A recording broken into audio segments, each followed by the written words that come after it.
Hey guys, it's Ray. I wanted to try to make this short and simple because I know I'm long winded, but I wanted to at least speak on the people who get angry for what I talk about. Not even so much how I speak on the social issues, but just for the simple fact that I'm speaking about them at all. Now, the justifications for the anger, that's all a whole another bag of worms, but I constantly get messages and comments and stuff that I rarely even check at all because I know the psychology of people. Um, I'm an indecisive person, and years and years of college, I couldn't make up my mind what I wanted to do. So I'd change from software engineering to psychology to general education just to see if it'd come to me, whatever the case. But I've always been someone very interested in the way the mind works, from the biological level and mental health causes as a result of that to reactions, actions, overreactions, all different types of way we deal for whatever we're dealing with or trying not to deal with. So I have people ask about these people. They're so mean. They say this. They call you this. What? Blah blah blah. How do you deal with it? And it's really simple.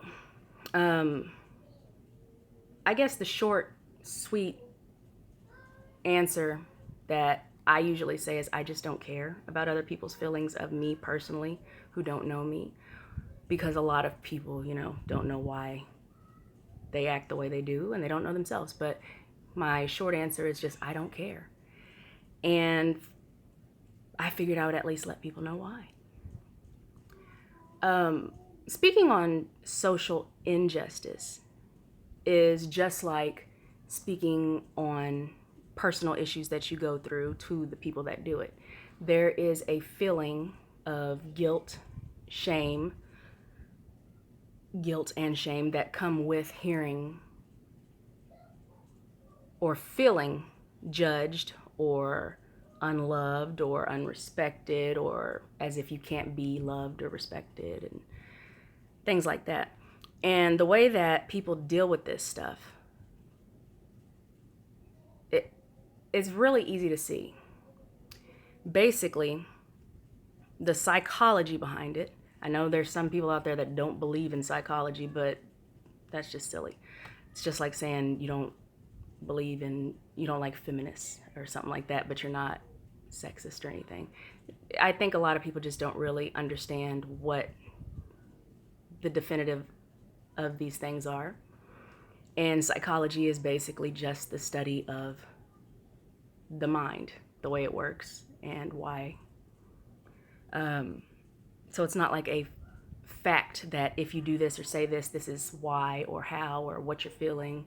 It's basically how these certain emotions are caused by certain things in life and how certain people react to it or don't. But anywho, already long-winded.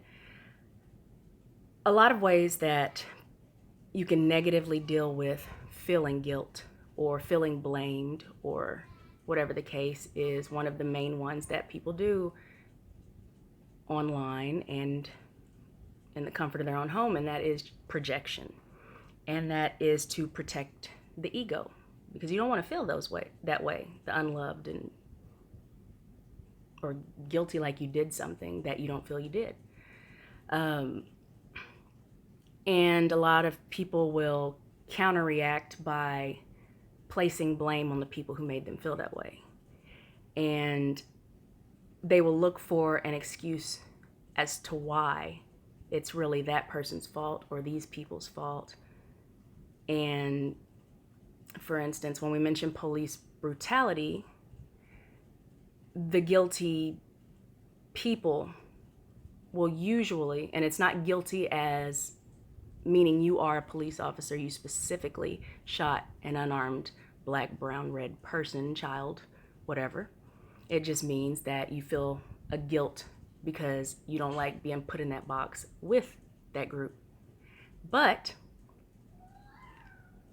black on black crime is one of the biggest counter retaliations for racism and brutality. And another way people will react to this feeling of guilt or shame is to remove themselves from the blame by saying, not all of us, or so you're, and then try to make you feel guilty by saying, so you think all white people are doing this, or all white people that, or this is racist to put all of us in the same box, yada, yada, blah, blah, blah. And for the simple fact that I know these are certain reactions for these emotions that are caused by people speaking up about wrongdoings, I don't take it personal, which is unfortunate for the people who wish that I would take the things they say personally. They can call me ugly or fat or stupid or ignorant or racist or whatever. I know that I'm not any of this stuff. I feel nothing. I don't feel guilty. I don't feel shame. I don't feel anger, which is how people who don't want to deal with that guilt in a positive way react. Anger comes with the desire not to feel the guilt, not to feel the shame, to not feel pain, whether it be feelings or towards whatever people are talking about that you may or may not be a part of or a cause of. And people just don't want to feel. And that's why a lot of people will go out of their way to say they don't care about these groups of people who are being oppressed, and they will look for excuses to justify all the wrongdoings to them by one act of their own, or a certain look, or like the Aboriginals, they were seen as savages because they didn't wear the same clothes. And it's the same thing today. Black folks, they don't dress the way we like, so if he would have pulled his pants up, maybe this wouldn't happen. And the anger comes with this feeling of not wanting to feel vulnerable. And it's not as simple as the certain reactions and phrases that a lot of people say.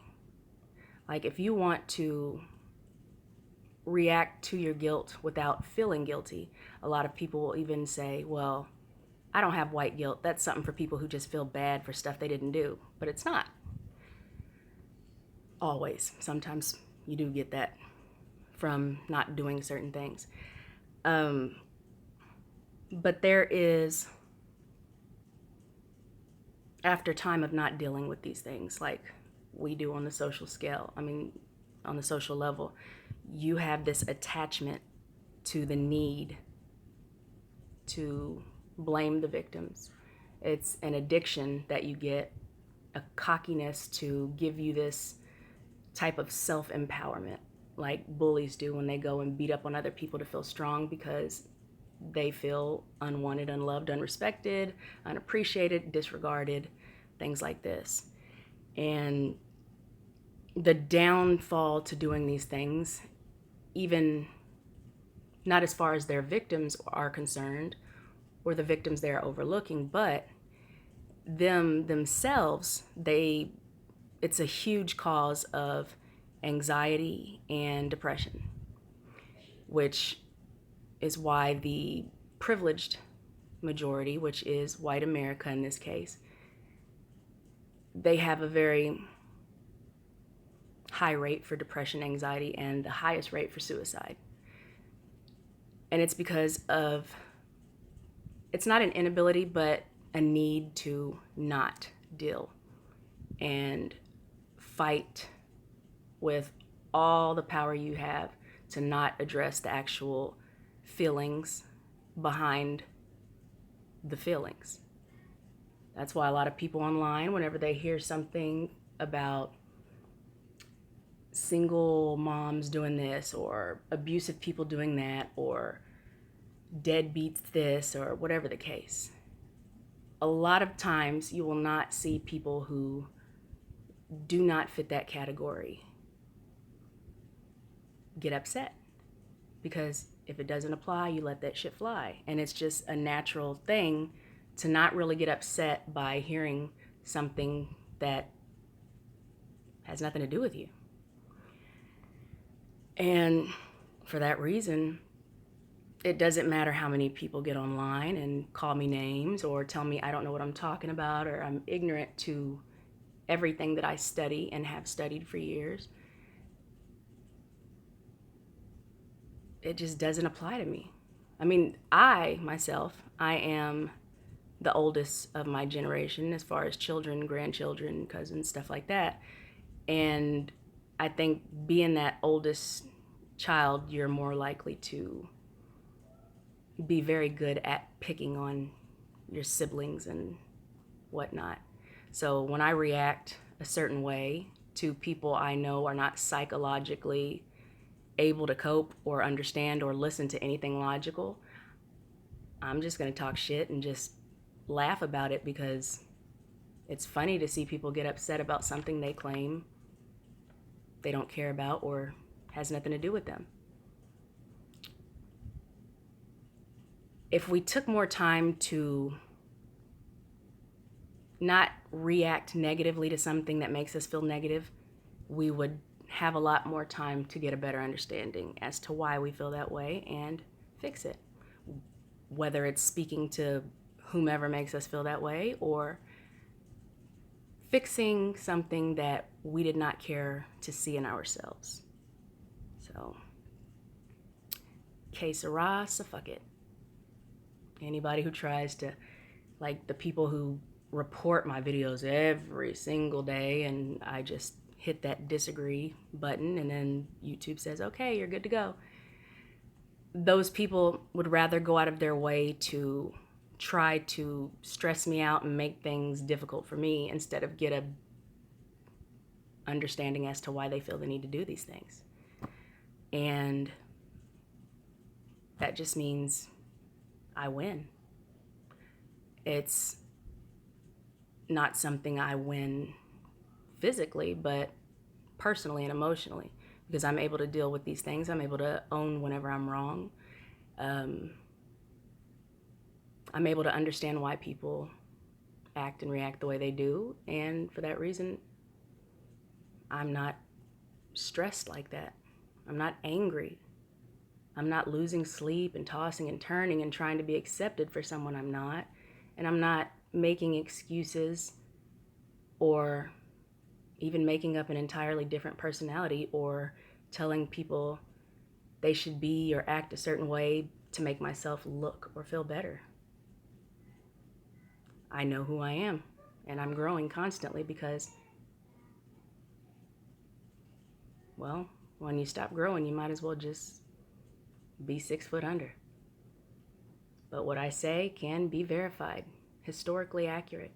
And America, we are very ill mentally, and a lot of that stems from our historical ignorance and our ignorance to history and the effects it has on today and tomorrow.